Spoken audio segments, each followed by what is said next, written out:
Ahoj, moje jméno je Tomáš, a někteří mě znáte pod jménem Kreativ a tohle je můj nový YouTube channel s názvem Naložený YouTuber. Založil jsem ho vlastně hned z několika důvodů. Ten první důvod je ten, že já vlastně osobně se živím videem, natáčím hudební videoklipy, natáčím sportovní, motivační, firemní videa, a reklamy a tak dále. A vlastně celkově video mě baví mě hrát, baví mě stříhat, cokoliv ohledně videa. A v podstatě pár let zpátky jsem už něco podobného jako tohle už dělal. Nicméně tenkrát se tomu ještě neříkalo, že jste jakoby YouTuber, ale bylo to něco jiného než teď. A takže se k tomu teďka takhle nějak vracím. No a ten druhý důvod, proč jsem se vlastně rozhodl, že budu točit tady tyhle videa, je ten, že já tu YouTube scénu vlastně nějak nesleduju, ale pár věcí jsem tam viděl, něco mě baví, něco mě zaujalo a líbí se mi to, je to super, ale většina těch věcí podle mě jsou bullshity. Úplně bullshity.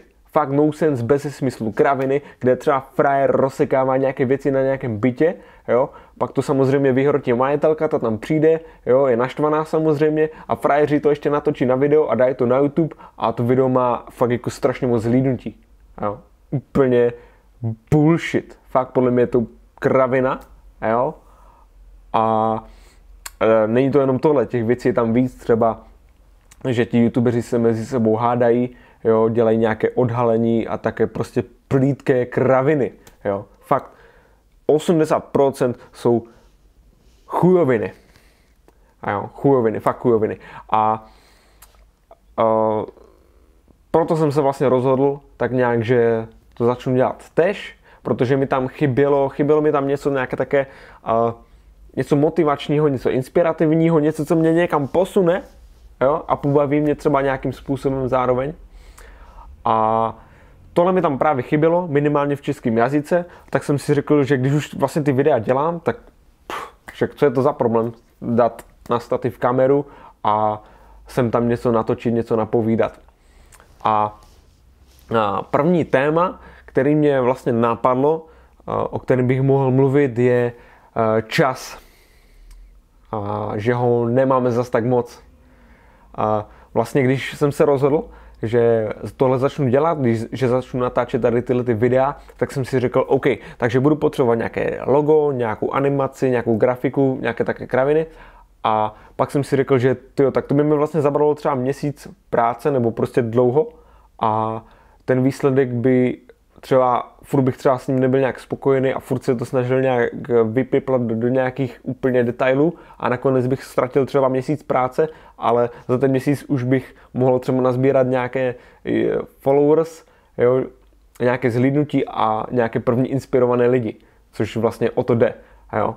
A tak jsem se rozhodl, že prostě to nebudu hrotit, jo, a budu to vychytávat postupně, protože to, co já si myslím, podle mě, co je velký problém u lidí, je ten, že někdo má nějaký plán, má nějaký sen nebo chce něco dělat a řekne si, nebo má k tomu takový přístup, že začnu to dělat, až budu mít dost peněz, začnu to dělat, až budu mít techniku, začnu to dělat až to, jo, a nakonec jim ten čas zmizí mezi prsty. Ale podle mě ten přístup, jak být v něčem úspěšný, nebo jak se k něčemu dostat, je ten, že začít úplně od ničeho, úplně od nuly, jo, začít to dělat. Protože já třeba osobně, z mé zkušenosti, když jsem začal točit video, když jsem si řekl vážně, že to začnu dělat, to bylo tak, že já jsem si třeba na střední někdy koupil za nějakých 5000 nějaký první kompakt, na který jsem začal točit. A rok, dva jsem na to točil, jo. Potom jsem si koupil zrcadlovku za 20 000, na to jsem už točil třeba větší projekty, jo. Už o mě třeba někdo věděl. A pak jsem si koupil kameru za 50 000, jo. A takhle postupně to jde dál a dál. Jo. Že co tím chci říct, že ten přístup, že až budu mít tohle, až budu mít tamto, je kravina. Alespoň teda podle mě je to blbost, protože ty lidi, nebo pokud máte nějaký produkt, nebo cokoliv, tak lidi si sami řeknou, jo, co tam vychytat, co by se mohlo zlepšit, co zase oddělat. Takže vlastně já jsem si řekl, že to nebudu hrotit tady s těma videama a prostě to natočím a postupně tam budu přidávat efekty, animace a také věci. Jo? Takže rozhodně šetřič takového času, začít dělat věci hned, tady a teď a postupně vychytávat, než něco pilovat k dokonalosti a nakonec člověk může zjistit, že to bylo zbytečný. Jo? Nebo že ztratil spoustu času něčím, co třeba nefunguje, nebo se lidem nelíbí. Takže tak. A další věc, která je s tím spojená, o které bych se chtěl pobavit, je ta, že nedávno, nebo vlastně pár let zpátky jsem viděl nějaké video, prej to bylo z nějakého filmu nebo co. A pokud budete vědět, o čem mluvím, tak mi to napište prosím tady do komentářů. A na tom videu byl vlastně frajer, který mluvil o tom, že průměrně člověk žije nějakých 70 let asi, cca. No, je to průměr. Někdo méně, někdo víc. A ta sranda je v tom, že 1/3 toho života prospíme. To je jakoby 1/3 jakoby úplně zmizí, o které vůbec nevíme. Jo? 1/3 života prospíme. Jo? To může být třeba 20 až 25 let cca. Jo? Další 1/3 je, kterou si můžeme ukrojit z toho našeho života, je škola a práce. Jo? Takže my zasekáme 20 třeba, dejme tomu 25 let života spánkem, o kterým vlastně vůbec nic nevíme, jo? Jako by to nebylo ten život, a dalších 20 let se zasekáme v nějaké škole a v nějaké práci. No vlastně víc, jo? Když to teďka takhle počítám, mnohem víc. Jo? A to jsou věci, které prostě jakoby prožijeme, ale zároveň neprožijeme. Jo? Takže nám z našeho života, který je fakt krátký, který má třeba nějakých 70 let, si můžeme hned teď ukrojit spánek 1/3 a práce, škola další 1/3. A možná je to vlastně i víc. Jo? A s tou školou je to ještě tak, že já to vnímám tak, že mě fakt obrala o spoustu mýho času, který já jsem mohl věnovat úplně něčemu jinému.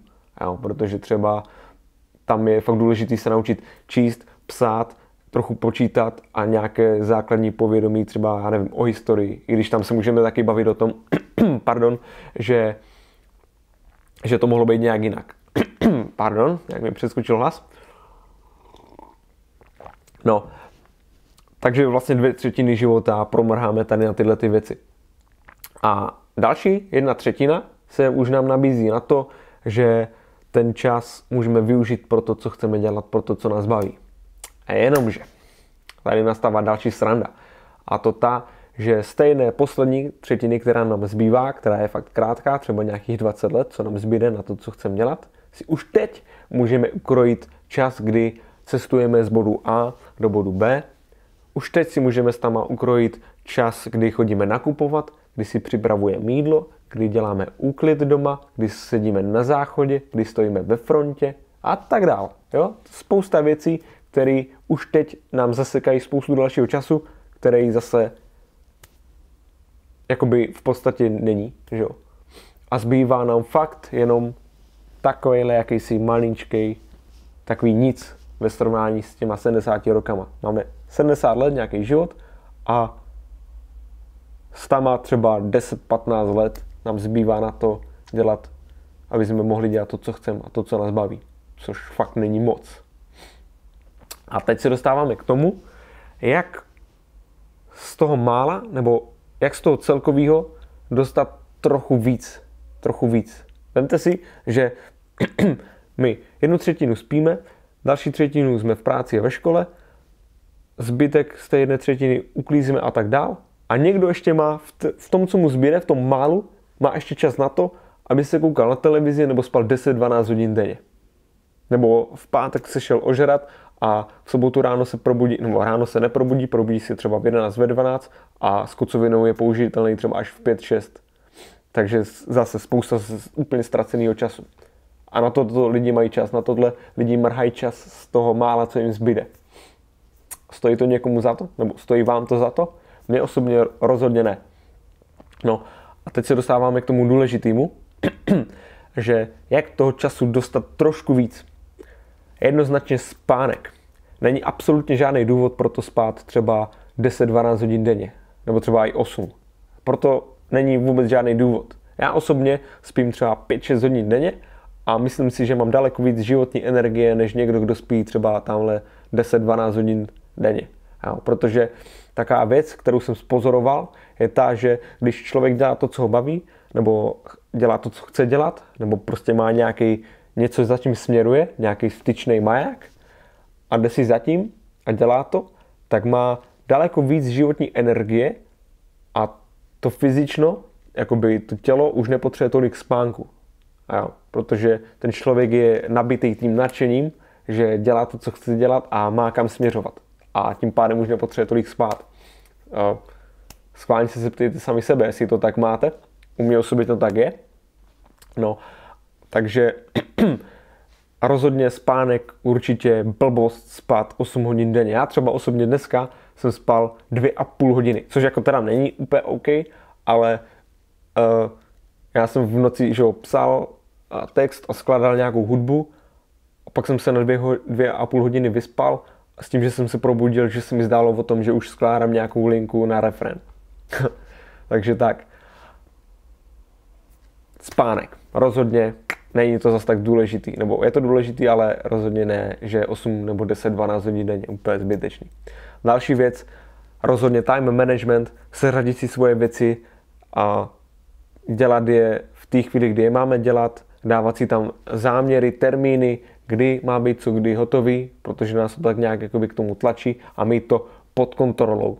Mít pod kontrolou to, co můžeme mít pod kontrolou a ovlivňovat to a věci, které nemůžeme mít pod kontrolou, tak se kvůli ním zbytečně nestresovat a nechat je mimo kontrolu. Protože to jsou další věci, které nám berou jenom čas, pochyby, strach a tady tyhle ty kraviny další. To nám jenom bere čas. Takže věci, které nemůžeme mít pod kontrolou, zbytečně se kvůli tomu nestresovat. Takže time management rozhodně hodně důležitá věc. Neříkám, já s tím mám hodně taky velký problémy ještě doteď. Hodně se s tím peru. Jo, není to jednoduchý, ale přeju vám v tom, aby se vám tady v tomhletom dařilo. A další věc, co mi třeba teďka tak napadá, že by se dalo ukroutit nějaký čas, já nevím, třeba jako dneska žijeme v době, kdy máme technologie a můžeme je využívat. Já třeba osobně nemám čas na to stát někde v nějaké frontě na nákup. Jo. Dneska stačí naťukat do notebooku 15 minut, vybombit nákup a frajer vám ho doveze dodávkou a je to úplně vybavená věc, žádný problém. Jo. Jako, já nevím, můj život není od toho, aby ho trávil ve frontách v nákupáku nebo stál na eskalátoru nebo tak. Jako, na tohle já nemám čas a myslím si, že toto je také uvědomění, které by si mohli lidi víc uvědomit, že víc si to připustit, že jakoby proč trávit čas někde, nějakýma zbytečnostma, který prostě nic nepřinesou. Jo, a ukrajovat si z toho mála, co nám zbývá, ukrajovat si ještě. Takže tak. No a ti z vás, kteří vlastně pracují tak, že dělají to, co je baví, nebo třeba nějak podnikají, tak vám blahopřeju, je to super. No a jinak doufám, že se vám tady tohleto video líbilo, doufám, že jste si z toho třeba něco vzali. A určitě se podívejte na můj Facebook, který je spíš o hudbě, anebo na můj Instagram, kde dávám svoje pracovní věci. A jinak se těším na další video a určitě mi napište nějaké komentáře tady dolů pod video, co jste třeba dneska vydělali, nebo co třeba ještě dneska budete dělat. A já už teď se těším na další video, takže ahoj.